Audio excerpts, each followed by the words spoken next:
Okay, so what if you could have, like, a crystal ball for the future of technology, Mm. showing you the innovations that are quite literally at a turning point right now? Breakthroughs, poised to transform our world, maybe sooner than we think. Yeah. Today, our deep dive is going to give you a shortcut, basically, to understanding these advancements without all the usual information overload. And what's really fascinating here, I think, is how our source material, this is the World Economic Forum's Top 10 Emerging Technologies of 2025 report, developed with Frontiers. It moves beyond just, listing things. It Right. actually helps us understand their strategic outlook, their potential for, well, for societal transformation. It shines a spotlight on tech moving from the lab to the real world. Exactly why we're excited about this one. Our mission today is really to give you that well-informed advantage, Mm-hmm. highlighting what's most important, why it matters, so you're sort of ready for what's coming. Mm-hmm. And the report groups these into some really interesting patterns. It does. So we'll explore them through those lenses, maybe starting with how we power our world. Sounds good. Okay, let's jump right into something, well, truly mind-bending. Okay.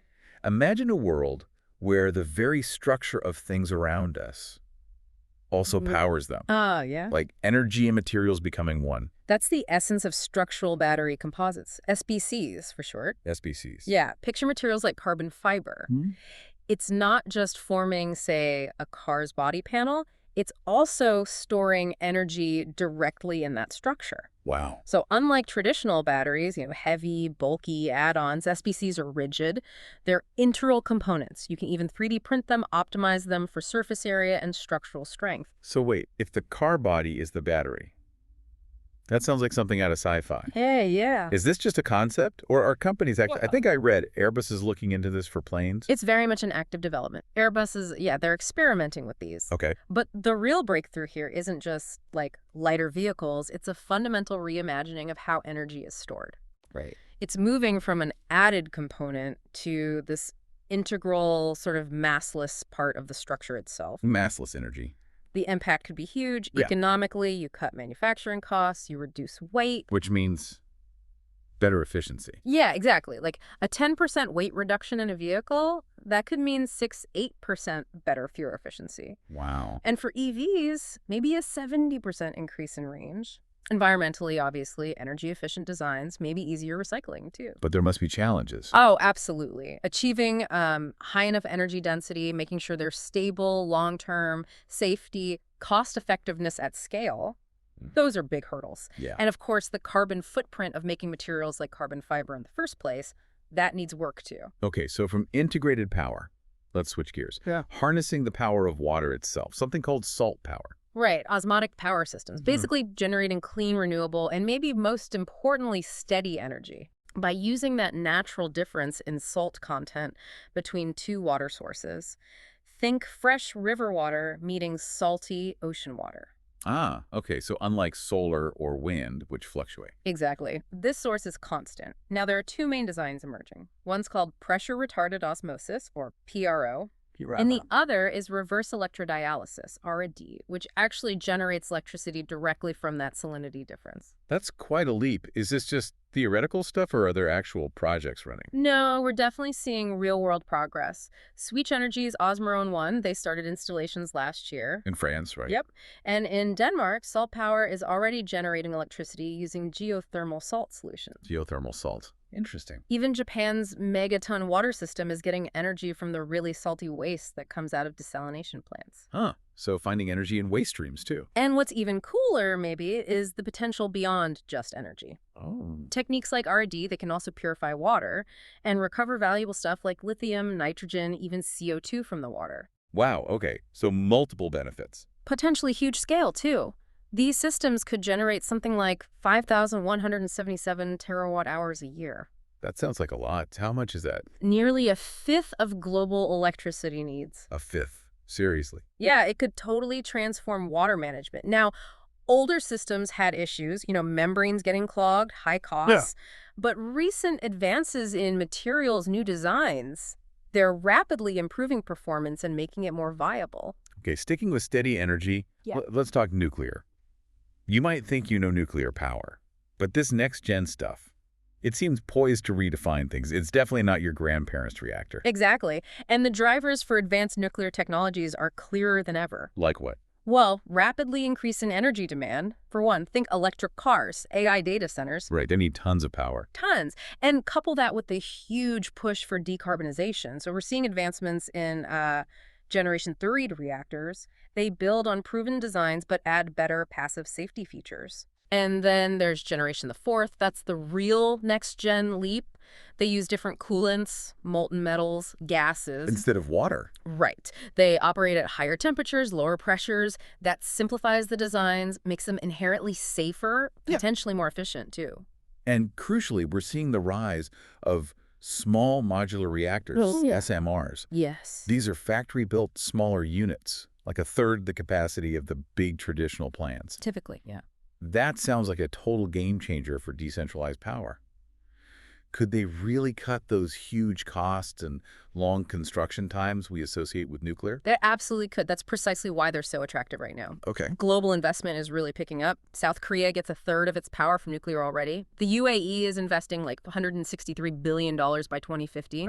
Russia and China, they already have operational SMRs. Already running. Yep. And Western countries are moving fast on designs and regulations. And then there's this sort of holy grail, nuclear fusion. Fusion, right. Limitless clean energy, eventually. Well, there's actually pretty high confidence it could mature within maybe 1 to 2 decades. Really? That soon? That's the projection. Strategically, SMRs could bring zero-carbon power to remote places. Gas-cooled reactors could help decarbonize heavy industry that's like 15% of global CO2. And even produce hydrogen fuel. But challenges remain. Big ones. High upfront capital costs, still. Supply chain issues for specialized materials. Radiation-resistant alloys. Okay. And actually, a bit of a worrying trend, a decline in nuclear engineering talent, like a 25% drop in grads between 2012 and 2022. Oof, that's not good. Need the people. Definitely need the people. And then the usuals, building public trust, making sure cybersecurity is rock solid. Right. Huge infrastructure projects always have those hurdles. Yeah. Okay, let's shift gears.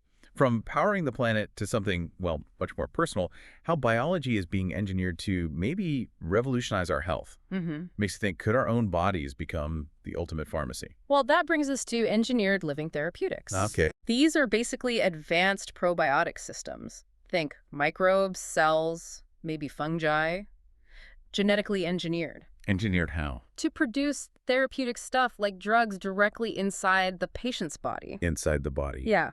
And what's really revolutionary, potentially, is they can be controlled precisely, maybe by triggers the patient manages or even responding automatically to specific disease signals.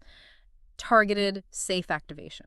That is incredible. So what does this mean for you, the listener? We're talking about drugs being made inside your own body on demand. Potentially, yeah. Avoiding constant injections, maybe, and slashing production cost.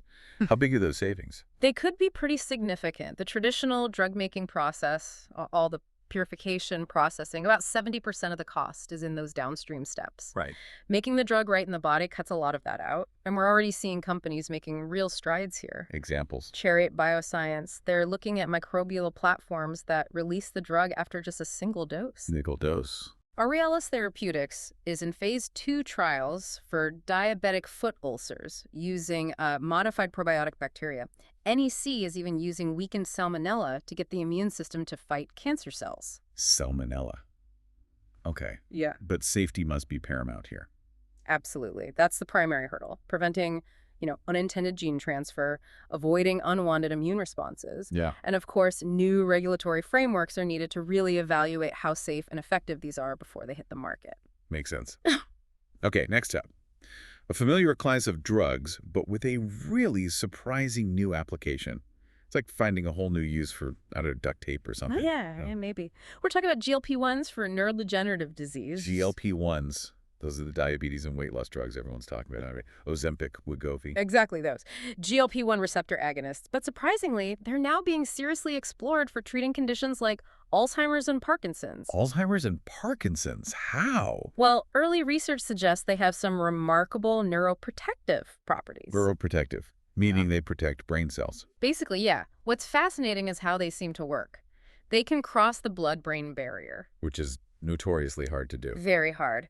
And once there, they seem to reduce inflammation, help clear out those toxic proteins linked to these diseases. Like amyloid plaques. Exactly. And they might even enhance brain cell longevity, help with energy regulation in the brain, potentially improving cognition and motor function. If these prove effective, the societal impact is just massive. Oh, absolutely. Over 55 million people worldwide live with dementia.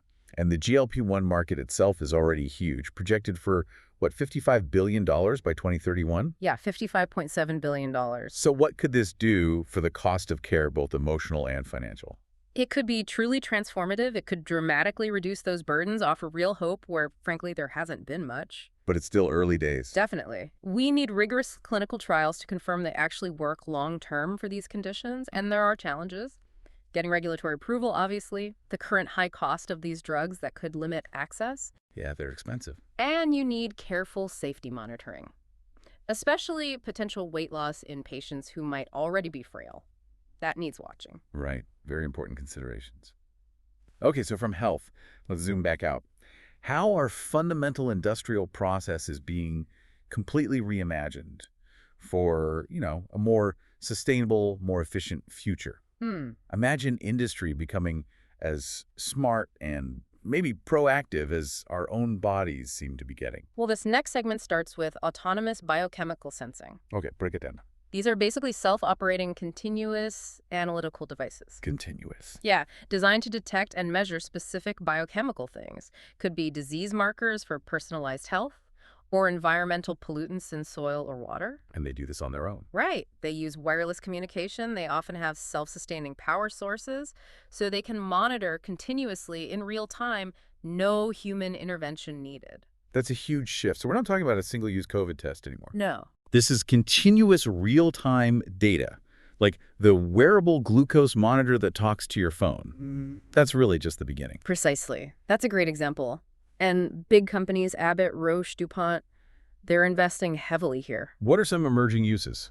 We're seeing wearable sensors being developed for inflammation, continuous monitoring of female hormones. Company called Prosperity Health is working on that. Interesting. And even microbial whole cell biosensors, using engineered microbes to actually signal when they detect something specific. Using microbes as the sensor. Okay. What's the overall impact? It could really transform individualized health management, improve food safety. Imagine detecting toxins maybe 1,000 times more sensitively in under a minute. Wow. And enable proactive environmental protection instead of just reacting after the fact. But there must be downsides. Lifespan. Yeah, current sensors often have short lifespans, need regular replacement. That's a challenge. Then the microbe ones. The genetically engineered microbial sensors, they face unique regulatory hurdles. Because, what happens if they get released into the environment? That's a key focus for development. Right. Makes sense. Okay, next. A really essential process for our food supply is apparently getting a green makeover. Sounds like changing something fundamental we often just take for granted. We're talking about green nitrogen fixation. Nitrogen fixation? Yeah. Making ammonia for fertilizer. Exactly. It's a huge market, $200 billion in the U.S. alone.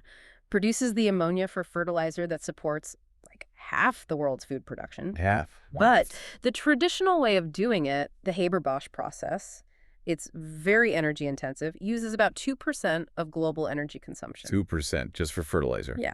And creates significant CO2 emissions because it needs high temperatures, high pressures, and relies heavily on natural gas. Okay, so green nitrogen fixation aims to fix that. Aims to vastly lower that carbon footprint, yes. How? What are the new approaches? Well, using bio-based methods, engineered bacteria, enzymes, bio-inspired systems that mimic how those enzymes work, and electrochemical technologies. Like using electricity. Exactly. Things like lithium-mediated processes. The big goal is to make ammonia using only air, water, and renewable electricity. Air, water, and green power. Which could allow for decentralized production. Imagine making ammonia locally, using local solar or wind power. Cutting transport costs and emissions. Precisely. And there's potential beyond fertilizer, too. Ammonia is being looked at seriously as a carbon-free fuel for ships. Marine fuel. Yeah, could maybe power 30% of global marine fuel by 2050. Okay. Are these green methods viable yet? Well, ammonia plants based on green hydrogen are proving viable, Yeah. but the commercial viability of some newer methods, like the lithium chemistry or the biology-based ones, that's still being established. And other challenges. You still have to consider ammonia's toxicity and potential PM 2.5 emissions. Plus, if you rely on lithium processes, lithium is a critical mineral, demand is skyrocketing, that's a factor. Right. Dependency on critical minerals. Again. Mm-hmm. Okay, and for efficiency, we're going really small now. Down to the nanoscale, with tiny catalysts that mimic nature. It's like having microscopic, super efficient little helpers, yeah. What are they called? Nanozymes. These are lab-produced nanomaterials that basically act like natural enzymes. But better. Well, different advantages. They tend to have increased stability, lower production costs, and they're simpler to synthesize than isolating natural enzymes. Okay. And crucially, they can often function in diverse, harsh environments, high temps, weird pH, where natural enzymes would just break down. So more robust, where are they being used? There's significant pharma investment happening, promising clinical trials in cancer, neurodegenerative diseases. They seem to help mitigate oxidative stress, reduce inflammation. Health again, any companies. Level 9 is looking at them for industrial biomanufacturing. Nanozyme Inc. is working on targeted disease treatment. It's incredible the scale we're talking. And it's not just health, right? The market is projected to boom from like $5 billion to nearly $58 billion by 2034. That's the projection. What else could they do? Water purification? Food safety? Absolutely. Their potential in water purification, rapid detection of food contaminants, making industrial catalysis more efficient, maybe offering greener alternatives to traditional metal catalysts. It's broad. What are the catches? Improving their selectivity, making sure they only catalyze the reaction you want, and boosting catalytic efficiency to really match or beat natural enzymes. That's ongoing work. And safety, especially if they're used in the body. Exactly. Biocompatibility, long-term safety, those are critical as they move into medical applications. And the regulatory framework for nanoproducts is still kind of evolving. That impacts commercialization. Okay, final stretch. Yeah. In our super digital, super connected world, how do we build trust? These last technologies seem to tackle that head on. Yeah, creating new foundations for trust in these complex systems. Starting with? The first one is collaborative sensing. Okay, sensing we know, but collaborative. It involves connecting all those ubiquitous sensing devices we already have in our homes, cars, workplaces. Everything with a sensor. Pretty much. And then integrating them with AI systems to generate much richer, enhanced insights.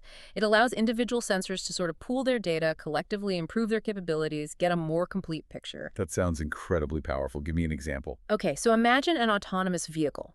It doesn't just rely on its own sensors. LiDARs, cameras. Right. But it also knows a speeding car is approaching an intersection way ahead because it got a signal from connected sensors on a traffic light maybe hundreds of yards away. Ah, okay. That's vehicle to everything, V2X. That's V2X in action, exactly. The US FCC actually just adopted the 5.9 gigahertz band specifically for cellular V2X to enable this kind of thing. So it's happening. What else besides safer cars? Oh, loads. Improving city traffic flow with dynamic traffic lights, large-scale autonomous mapping in mines, analyzing storm systems by combining weather station data, coordinating drone swarms, precision agriculture. Wow, okay. The impact seems huge. Safety, efficiency. Definitely. V2X could reduce crashes by, studies suggest, 59 to 77%. Truck platooning trucks driving closely together using V2X could save 5–10% on fuel. Significant. And 5G helps here too, improving location accuracy from maybe over a meter down to 0.1 meters with super high reliability. 0.1 meters, that's tiny. Yeah. This stuff really could reshape cities, supply chains, emergency response, but challenges. Always challenges. Like what? Power and connectivity for all those sensors, especially remote ones, big challenge. Sure. Data sharing security, privacy policies, huge deal.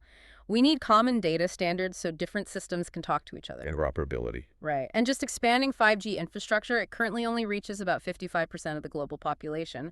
Still got a way to go. Okay, last one. In this era of AI generating text, images, video, it's getting really hard to tell what's real sometimes. Tell me about it. How do we know what we're consuming is authentic? This next tech sounds like it's about embedding invisible markers. That's generative watermarking. It's about embedding these, well, invisible signals or markers into AI-generated content. Text, images, audio, video, all of it. All of it. The goal is to verify authenticity, trace the origin. Why is that so important? Well, combating misinformation, obviously, protecting intellectual property, Hmm. fighting academic dishonesty like AI-written essays, basically promoting trust in digital content, which feels like it's eroding. Yeah, it does. How does it work? Is it like a visible watermark? No, usually invisible to us. For text, it might involve subtly substituting words here and there to create a unique pattern, like an AI-specific textual fingerprint. So the meaning stays the same, but the word choice has a hidden signal. Kind of like that. Google DeepMind's Cynthia does something along those lines. For images or video, it could be tiny, imperceptible changes to pixels or hidden patterns only a machine can detect. Clever. Is industry adopting this? They are moving fast. Major AI players, OpenAI, Google, Meta, they all committed to developing watermarking back in 2023. Google actually open-sourced Synthid in 2024. Meta introduced something called Video Seal. And we're seeing regulations emerge. China, the EU, California are all looking at rules around content provenance. But can't people just remove the watermarks? Or fake them? That's definitely a challenge. Simple edits like cropping an image or even just taking a screenshot could potentially disrupt detection. And yeah, people will try to remove or forge watermarks. Plus, if not everyone adopts it, its effectiveness is weakened. Patchy adoption. Right. And there are ethical concerns, too. What if something is wrongly labeled as AI-generated, or vice versa? False positives or negatives could be a problem. True. What's the bigger picture here? Strategically, this could become a really critical piece of our digital trust infrastructure. It might even reshape legal and financial systems if watermarked content starts having real evidentiary value. Like proving authenticity in court. Potentially, especially if you integrate it with something like blockchain for verifiable, tamper-proof watermarks. That's a promising future direction. Okay, well, so what does this all mean? Wrapping up, we've covered a lot. We've taken this deep dive into innovations that are, as you said, literally at their turning point. Oh. From how our buildings or cars might store energy to how we verify what's real in this flood of digital content. The breadth, the depth. Yeah. It's kind of astounding. It really is. And if we connect this back to the bigger picture, I think these 10 technologies really showcase humanity's incredible capacity to adapt, to innovate, especially when facing complex challenges like climate change or disease. But it's not just about the tech itself, is it? No, absolutely not. These aren't just isolated breakthroughs. They're signals of much broader transformations coming down the line. Right. And realizing their full potential, that's going to require massive collaboration. Across sectors. Across science, government, business, society, everyone needs to be part of the conversation to navigate these changes effectively and hopefully equitably. Which kind of leaves a big question for you, the listener, doesn't it? Yeah. As these technologies mature, as they move from the lab to our lives, how might they change your daily routine, your community, maybe even the global landscape, in ways we can probably barely imagine today? That's the multi-billion-dollar question, isn't it? Something to definitely keep thinking about.